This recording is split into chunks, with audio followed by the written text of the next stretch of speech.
अस्सलामुअलैकुम वरहमतुल्लाहि बरकातहू।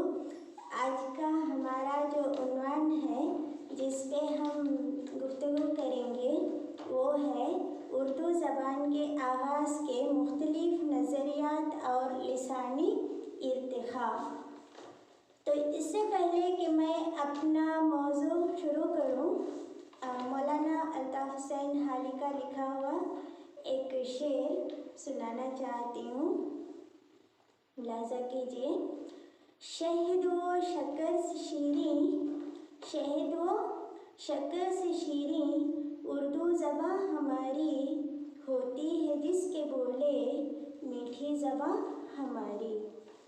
यानी उर्दू ज़बान में ये जो मिठास है ये मुख्तलिफ ज़बानों का असर है, क्योंकि उर्दू ज़बान जो है वो मुख्तलिफ ज़बानों से मिलजुल कर एक ज़बान की तश्कील हुई है।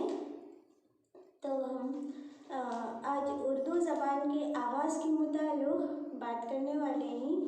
इससे पहले कि हम उर्दू ज़बान के आगाज़ के बारे में जानें, मैं ये बताना चाहती हूँ कि ज़बान किसे कहते हैं।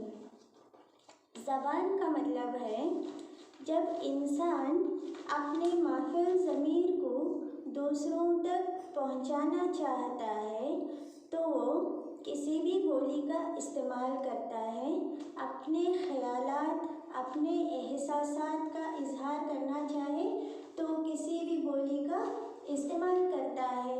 जब वो उस बोली का इस्तेमाल करता है तो उसे हम ज़बान कहते हैं। यूँ तो दुनिया भर में सैकड़ों ज़बानें हैं, लेकिन कुछ ख़ास ज़बानें हैं जिन्हें अदबी मक़ाम हासिल हुआ है, जिन्हें अदबी दर्जा हासिल हुआ है। किसी भी ज़बान को अदबी मक़ाम हासिल करने के लिए उसे कई मराहिल से गुज़रना पड़ता है। मतलब जब तक ज़बान का एक अपना ख़ास लहजा मुय्यन नहीं हो जाता या फिर किसी भी ज़बान में मुहावरे, ज़रबुल मसल या इस किस्म की बातें नहीं आ जाती, वो कोई अदबी ज़बान नहीं बन जाती। तो अदबी ज़बान यानी ज़बान अदब तब बनती है जब है ना उसमें वो बोलने वाले के ख़यालात को सफाई, निखार और भरपूर तासुर के साथ अदा करने के काबिल हो जाए, तब वो अदबी ज़बान कहलाती है। हमारे पास यूँ तो फ़ारसी ज़बान थी पहले हिंदुस्तान में उर्दू से पहले। तो जब उर्दू ज़बान अदबी मक़ाम हासिल कर रही है तो इसे क्या है, इससे पहले मौजूद ज़बान को हटाना पड़ता है, उसका असर भी लेती है और उसकी जगह भी लेती है। तो यही हाल उर्दू का भी हुआ है, उसने फ़ारसी से असर भी कबूल किया और उसकी जगह भी हासिल की और उसकी जगह भी ले ली।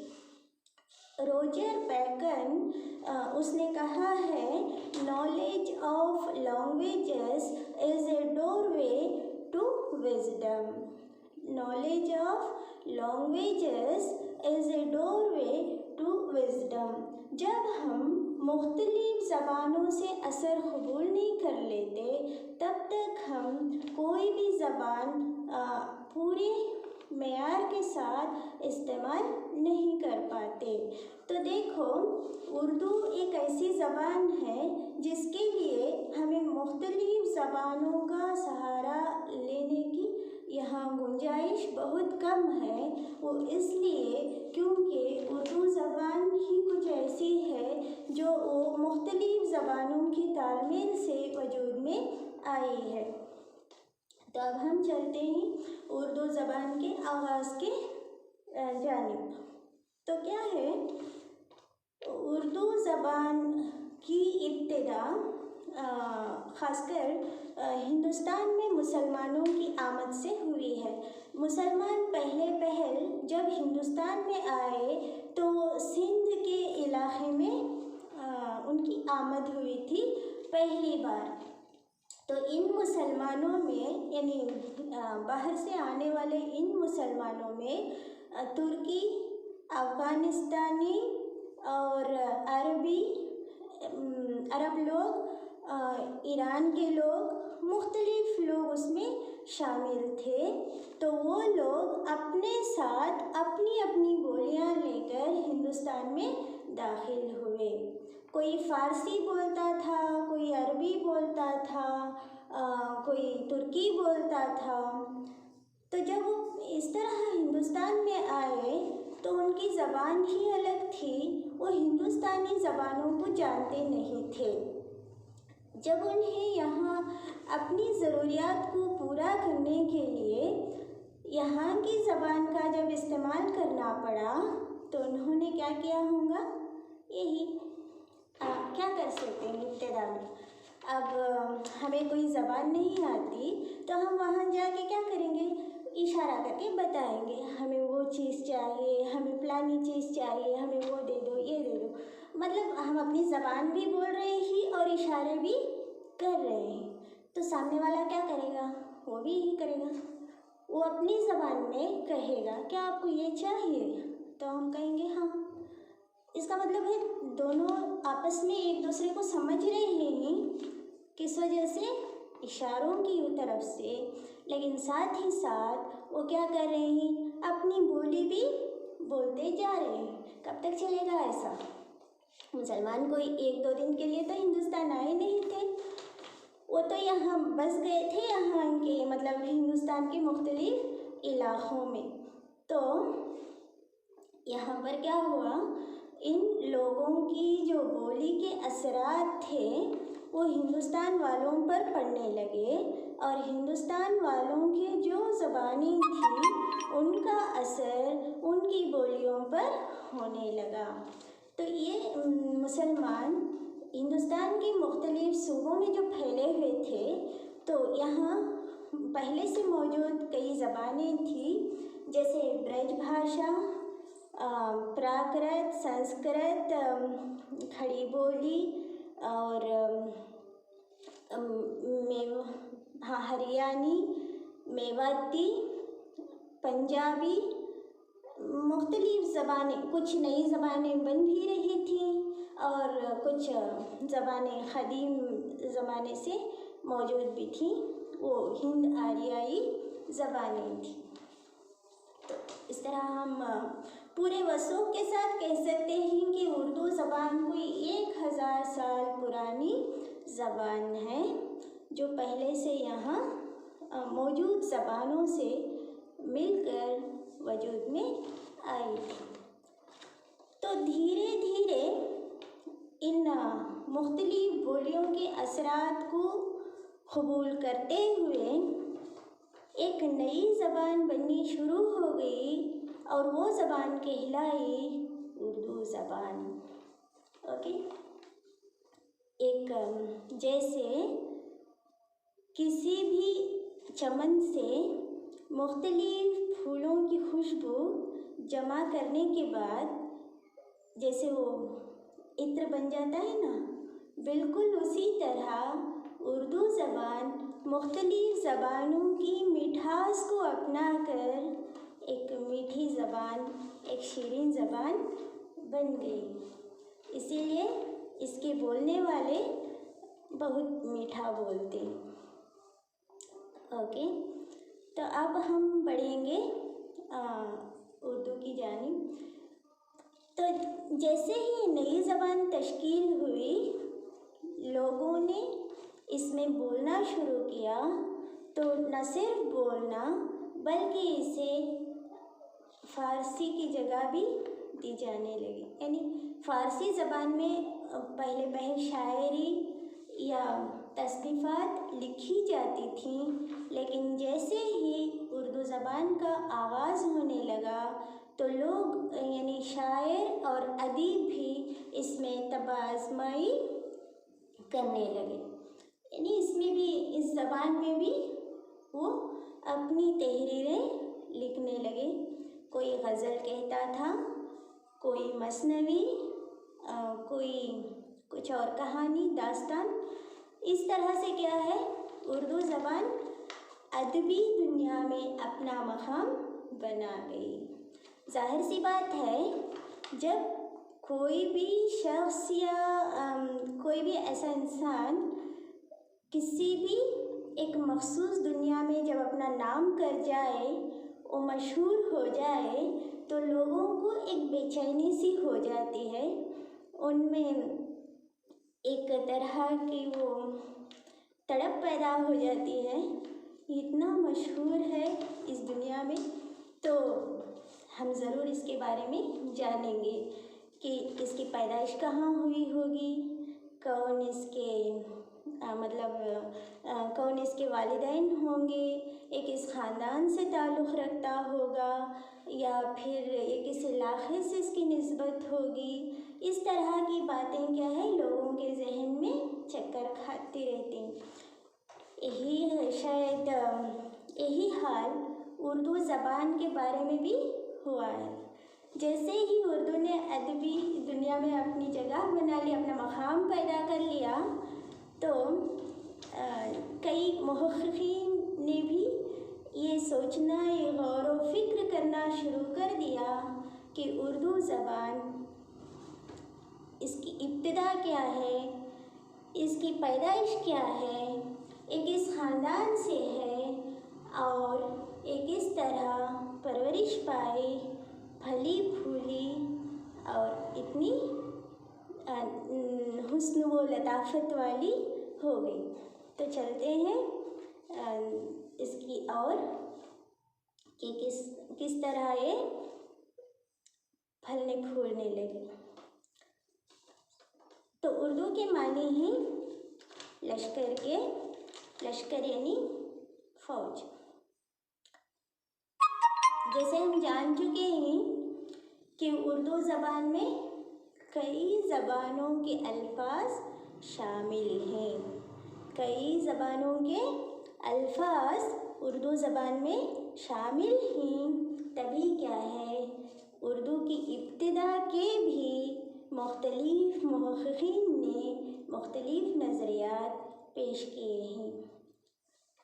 तो अच्छा है, ठीक है, हम क्या करेंगे, अभी उर्दू ज़बान के आगाज़ के जो नज़रियात हैं उनके मुताल्लिक़ अभी गुफ्तगू करेंगे।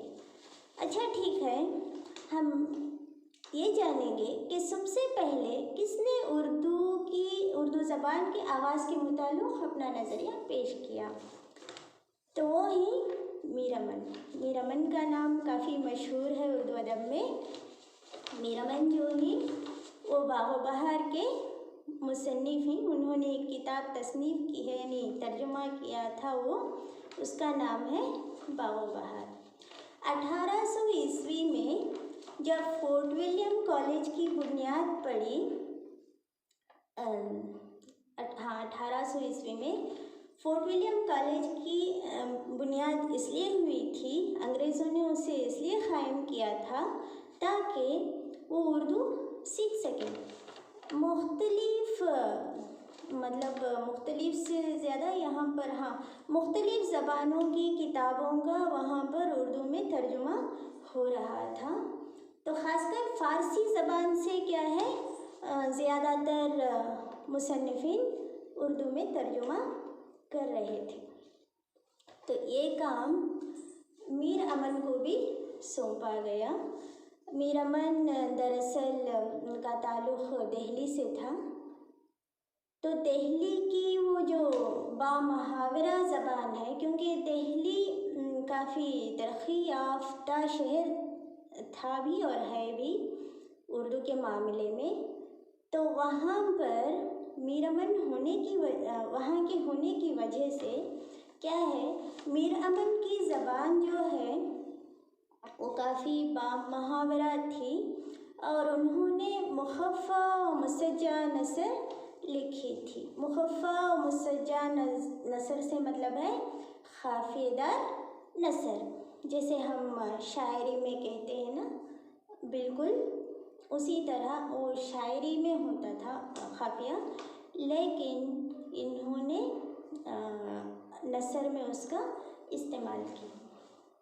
तो जॉन गिलक्रिस्ट जो थे वो फोर्ट विलियम कॉलेज के जो प्रिंसिपल थे, तो उन्होंने मीरामन से फरमाइश की, जब आप बागो बहार किताब लिख रहे हो तो ऐसा करो कि उसके आगाज़ में कुछ उर्दू ज़बान की इब्तिदा के मुताल्लिक़ भी कुछ तहरीर करो। तब है ना मीरामन वो क़िस्सा चहार दरवेश का उर्दू तर्जुमा कर रहे थे अता हुसैन तहसीन की नौतर्ज़ मुरस्सा से। क़िस्सा चहार दरवेश था फ़ारसी में, तो उसका उर्दू तर्जुमा कर रहे थे और उस तसनीफ़ का नाम था बागो बहार। तो बागो बहार की इब्तिदा में पता है मीरामन क्या कह रहे हैं? वो कह रहे हैं उर्दू अकबर आज़म के ज़माने में पैदा हुई। अकबर का नाम जानते हैं हम सब। तो अकबर कौन? अकबर बादशाह, वो मुग़लिया सल्तनत के बादशाह अकबर। मीरामन का कहना है कि उर्दू ज़बान अकबर के दौर में यानी पैदा हुई, उस ज़माने में तश्कील पाई, ऐसा कहना है किसका? मीरामन का। वो लिखते हैं जब अकबर शाह तख्त पर बैठे तो चारों तरफ के मुल्कों से कौमें फैज़ रसाई और क़दरदानी इस ख़ानदान लासानी की सुनकर एक जगह जमा हो गई। ओके, लासानी की सुनकर आकर एक जगह जमा हो गई, लेकिन उनकी गोयाई और बोली जुदी जुदी थी और आपस में लेन देन, सौदा सलफ और सवाल जवाब करते हुए एक नई ज़बान मुक़र्रर हुई और वो उर्दू कहलाई। ऐसा कहना किसका है?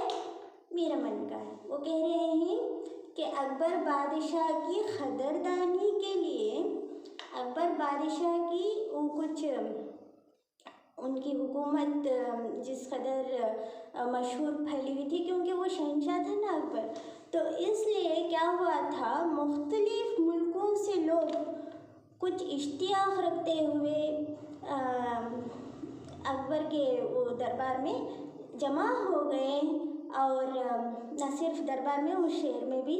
तब क्या है, आपस में उन्हें लेन देन, सौदा सलफ वगैरह करना पड़ा, तब जाकर एक ज़बान वजूद में आई और वो कहलाई उर्दू। ऐसा कह रहे हैं कौन? मीरामन। अच्छा, तो हम देखते हैं क्या ये नज़रिया काबिल कबूल है? इस क़ौल से क्या है, हस्ब ज़ैल बातें मालूम होती। पहले ये कि अकबर के ज़माने में क्या है, उर्दू ज़बान बनी थी। अकबर का ज़माना कौन सा है? अकबर की पैदाइश का ज़माना तो है 1556 का और 1605 तक वो बाहयात रहा। तो इस दौरान उर्दू ज़बान तश्कील हुई, ऐसा कहना है मीरामन का। उनकी कोई गलती नहीं है, लेकिन उनका जो नज़रिया था उन्होंने पेश कर दिया। लेकिन जब हम इसकी और तहक़ीक़ करेंगे तो अहमद शाह बहमनी हुकूमत के दौरान, जब अहमद शाह बहमनी का दौर था, कोई 1430 ईस्वी के लगभग क्या है क़रीब, वहाँ पर एक शायर थे जिनका नाम था फ़खरुद्दीन निज़ामी बीदरी। फ़खरुद्दीन निज़ामी बीदरी ने एक मसनवी लिखी थी और उस मसनवी का नाम था कदमरो पदमरो, यानी एक क़िस्सा था वो, तो एक दास्तान थी। उसको क्या किया था, फ़खरुद्दीन निज़ामी बीदरी ने मसनवी का रूप दे दिया था। तो अक्सर क्या है, ये रिवायत नहीं, ये हकीकत है, कि फ़खरुद्दीन निज़ामी बिदरी की जो मसनवी है कदम रहो वो उर्दू की अव्वलीन मसनवी है, उर्दू की पहली मसनवी है। तो इस तहरीर के होते हुए 1430 ईस्वी की उस तहरीर के मौजूद होते हुए हम ये बिल्कुल तस्लीम नहीं कर सकते कि उर्दू की इब्तिदा अकबर बादशाह के ज़माने में हुई, क्योंकि उसका ज़माना तो कोई 100 साल बाद का था, 110 या 20 साल बाद का था। तो ऐसे में हम इसे तस्लीम नहीं कर सकते। और मेरा मन का कहना ये भी है कि वो जो लोग आए थे उनकी ज़बान अलग अलग थी, गोयाई बोली जुदी जुदी थी, ये ठीक है, सबकी गोयाई अलग हो सकती है, क्योंकि लेकिन ये तस्लीम नहीं किया जा सकता कि उर्दू अकबर के ज़माने में पैदा हुई।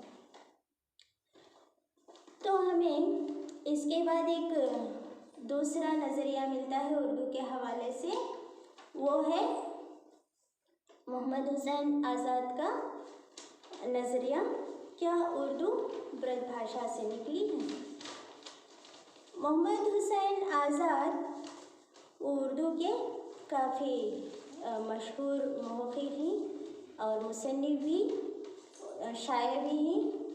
उन्होंने मौलाना अल्ताफ़ हुसैन हाली के साथ मिलकर अंजुमन पंजाब मुशायरे की बुनियाद डाली थी और उन्होंने जदीद शायरी का भी आगाज़ किया था, यानी हाली और आज़ाद दोनों ने।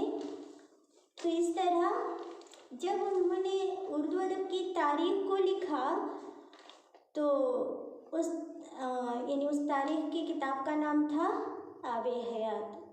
आबे हयात में उन्होंने उर्दू अदब की तारीख़ लिखी थी। तो उर्दू की इब्तिदा के बारे में मोहम्मद हुसैन आज़ाद का ख़याल है, वो कह रहे हैं आबे हयात में एक जगह, इतनी बात हर शख्स जानता है कि उर्दू ब्रज भाषा से निकली है। क्या कह रहे हैं वो? इतनी बात हर शख्स जानता है कि उर्दू ब्रज भाषा से निकली है और ब्रज भाषा ख़ास हिंदुस्तानी ज़बान है। ओके, तो इसमें कोई शक नहीं कि उर्दू ख़ास हिंदुस्तानी ज़बान है, क्योंकि उर्दू की पैदाइश हुई है हिंदुस्तान में। तो हम जैसे अपने आप को हिंदुस्तानी कहते हैं, वैसे ही हम अपनी ज़बान को भी हिंदुस्तानी कहते हैं। यह हमारे लिए फ़ख्र की बात है। लेकिन मोहम्मद हुसैन आज़ाद का ये नज़रिया कि उर्दू ब्रज भाषा से निकली है, ये किसी हद तक मतलब काबिल क़बूल नहीं है या इसे तस्लीम नहीं किया जा सकता, क्योंकि न सिर्फ ब्रज भाषा, इसमें मुख्तलिफ बोलियाँ शामिल हैं। तो ऐसे में हम ये नहीं तस्लीम कर सकते या मान नहीं सकते कि उर्दू ब्रज भाषा से निकली है। यही नहीं बल्कि मोहम्मद हुसैन आज़ाद का एक और नज़रिया भी हमारे सामने है। वो कहते हैं उर्दू ज़बान शाहजहाँ के ज़माने में मुग़लिया फ़ौजों की ज़रूरत के जवाब में वजूद में आई। यानी मोहम्मद हुसैन आज़ाद का कहना है उर्दू ज़बान शाहजहाँ के ज़माने में मुग़लिया फ़ौजों की ज़रूरत के जवाब में वजूद में आई। वो लिखते हैं आबे हयात में एक और जगह, यानी रफ्ता रफ्ता शाहजहाँ के ज़माने में शहर और शहर पना तामीर होकर नई दिल्ली दारुल खिलाफा हुई, तब क्या है मुल्क और शहर शहर के लोग आकर जमा हुए। क्या कह रहे हैं ये? जब शाहजहाँ के ज़माने में नई दिल्ली दारुल खिलाफा बनी, तब क्या है मुल्क मुल्क के और शहर शहर के लोग आकर नई दिल्ली में जमा हो गए। तो तुर्की में उर्दू बाजार लश्कर को कहते हैं। तो इस तरह उर्दू के शाही दरबार में मिले जुले अल्फाज ज़्यादा बोले जाते थे, वहाँ की बोली का नाम उर्दू हो गया। तो क्या कह रहे हैं, उर्दू के शाही दरबार में मिले जुले अल्फाज ज़्यादा बोले जाते थे और वहाँ की बोली का नाम क्या हो गया, उर्दू हो गया। तो इस जाहिर है उर्दू है ना मिले जुले अल्फाज से ही है, लेकिन ये नहीं कि वहाँ पर उर्दू यानी शाहजहाँ के ज़माने में उर्दू बनी या उसकी उस ज़माने में पैदाइश हुई, ये नज़रिया काबिल कबूल नहीं है। इसकी पहले से हमें मिसाल मिल गई है, यानी अकबर का ज़माना तो शाहजहाँ से भी पहले का ज़माना था। जो मीर अमन ने कहा था उर्दू ज़बान की इब्तिदा अकबर आज़म के ज़माने में हुई थी, ऐसा मीर अमन ने नज़रिया पेश किया था। लेकिन मोहम्मद हुसैन आज़ाद इसे और भी बाद का ज़माना बता रहे हैं। शाहजहाँ का ज़माना कोई 1627 से शुरू होता है, जबकि अकबर का ज़माना था 1556 ईस्वी का। तो शाहजहाँ के ज़माने तक तो मेरे ख्याल से बहुत सारी तसनीफ़ात वजूद में आ चुकी थी, जैसे फ़खरुद्दीन निज़ामी बिदरी की वो पहली मसनवी थी, क्या है वो, कदम रो। उसके बाद में क्या है, वजही की खुतुम मुश्तरी मसनवी, और वजही ने एक और दास्तान भी लिखी थी, सबरस। उसके अलावा नुसरती की मसनवियाँ जैसे अली नामा, गुलशन इश्क, तारीख़ सिकंदरी, और फिर मोहम्मद कुली कुतुब शाह तो उर्दू का पहला साहिब दीवान शायर था। बहुत सारे अहमद की यूसुफ ज़ुलेखा मसनवी, बहुत सारी मसनवियाँ, गज़लें, पता नहीं बहुत सारी चीज़ें उर्दू में लिखी जा चुकी थी।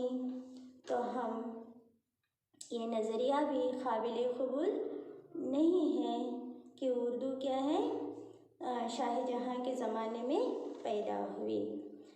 तो उसके बाद क्या है, खान आरज़ू जिन्होंने नवादिरुल अल्फाज में क्या लिखा है, खान आरज़ू की तसनीफ़ नवादिरुल अल्फाज है, उसमें वो लिखते हैं कि ज़बान ग्वालियर यानी ब्रज को अफसाह ज़बान हाय हिंद कहते हैं। वो भी यही नज़रिया पेश करें कि ब्रज भाषा उर्दू की असल है। और उर्दू के फाजिल मुहक़्क़िक़ हैं जिनका नाम है प्रोफेसर हाफिज़ महमूद शिरानी, उनका कहना है कि उर्दू ज़बान पंजाबी से निकली है। वो कहते हैं कि मुसलमान जब पहले हिंदुस्तान में आए तो वो सिंध और मुल्तान में बसे हुए थे, तो काफ़ी अरसे तक, कोई तकरीबन 200 साल तक या 170 साल तक वो पंजाब पर हावी थे, वहाँ फैले हुए थे। तो बाद में वो गौरियों की दिल्ली फतह होने पर लोग दिल्ली का रुख करने लगे, तो बाद में वो ज़बान वहाँ पहुँची दिल्ली, लेकिन इसकी इब्तिदा पंजाबी से हुई है, ऐसा कहना है हाफिज़ महमूद शिरानी का। लेकिन मसूद हुसैन खां इस नज़रिए को नहीं मानते। वो कहते हैं ये पंजाबी जो है ये भी नई ज़बानों के साथ तश्कील पा रही थी, ये कोई पुरानी ज़बान नहीं है। तो इस तरह क्या है, ये मतलब उर्दू पंजाबी से नहीं निकल सकती, उनका ये नज़रिया है। और मुहिउद्दीन ख़ादरीज़ोर कहते हैं उर्दू न सिर्फ पंजाबी बल्कि दो आबाए गंग के इलाके में बोली जाने वाली बोलियों पर मुश्तमिल है। उनका कहना है कि इसमें पंजाबी भी है और खड़ी बोली भी है। पहले ये अल्फाज एक थे, बाद में क्या हुआ, ये अलग अलग बोलियां बन गईं। उनका कहना है कि इसमें पंजाबी भी है और खड़ी बोली भी है, लेकिन ये बात किसी हद तक ये भी ठीक नहीं है, क्योंकि इसमें पंजाबी और खड़ी बोली दोनों ही शायद होंगे, लेकिन दो आबाई गंग से ही इसका ताल्लुक़ है ऐसा हम नहीं कह सकते। तो उसके बाद हमें सैयद सुलेमान नदवी का नज़रिया मिलता है। वो अपनी किताब नक़ूश सुलेमानी में कहते हैं कि उर्दू की जाए पैदाइश सिंध है, यानी सिंध का इलाक़ा है वो है उर्दू की जाए पैदाइश। नसरुद्दीन हाशमी ने अपनी किताब दक्कन में उर्दू में कहा है कि दक्कन जो है वो उर्दू ज़बान की पैदाइश का इलाक़ा है, लेकिन मुक़द्दमा तारीख़ ज़बान उर्दू में मसूद हुसैन ख़ान ने बताया है दिल्ली और नवाहे दिल्ली की बोलियों से उर्दू का आगाज़ हुआ। चार बोलियों का उर्दू चार बोलियों का संगम है, हरियाणी, मेवाती और खड़ी बोली, ब्रजभाषा। इन चार बोलियों का संगम है उर्दू, ऐसा वो भी कह रहे हैं। इन तमाम नज़रियात को मद्देनज़र रखते हुए हम इस नतीजे पर पहुँचते हैं कि उर्दू एक ख़ास हिंदुस्तानी ज़बान है। इसमें उर्दू की मुख्तलिफ यानी हिंदुस्तान की मुख्तलिफ बोलियाँ शामिल हैं। उसके अलावा इसमें अरबी, फ़ारसी, तुर्की वगैरह ज़बानें भी शामिल हो गई हैं। तो दिल्ली और नवाहे दिल्ली की जो बोलियाँ बोली जाती थीं उनसे क्या हुआ है, उर्दू ज़बान का आगाज़ हुआ है। ओके।